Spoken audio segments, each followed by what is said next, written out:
NASA has dozens of robotic spacecraft exploring our solar system and beyond. Scientists and engineers communicate with and navigate faraway spacecraft using the Deep Space Network, NASA's international collection of giant radio antennas used to communicate with spacecraft at the Moon and beyond.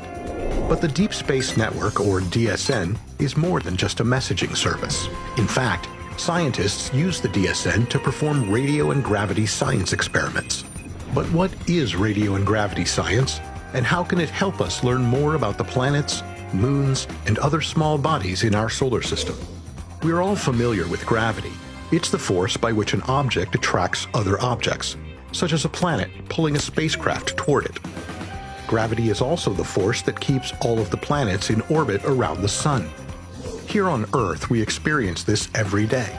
If you drop an object, it will accelerate toward the ground because Earth's gravity causes it to fall faster and faster, and the acceleration of a spacecraft toward a planet depends on the mass of the planet. Less mass means less gravitational pull. These properties of gravity, combined with our understanding of radio waves, help us use gravity to study other planetary bodies in our solar system. After reaching its destination, a spacecraft uses radio antennas to communicate with the Deep Space Network on Earth, which in turn transmits radio signals back to the spacecraft. Every spacecraft travels in a predetermined path, emitting radio signals as it orbits around its target. Scientists and engineers can infer the spacecraft's location and how fast it's going by measuring changes in the spacecraft's radio signal frequency. This is made possible by the Doppler effect, the same phenomenon that causes a siren to sound different as it travels towards and away from you. The Doppler phenomenon is observed here when the spacecraft and the DSN antenna move in relation to each other.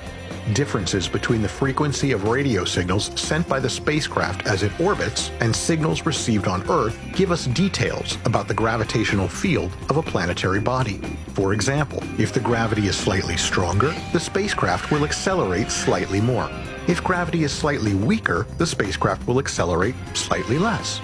By developing a model of the planetary body's gravitational field, which can be mapped as a gravitational shape, scientists and researchers can deduce information about its internal structure, all while using the Deep Space Network. To learn more about the Deep Space Network, visit go.nasa.gov/about-DSN.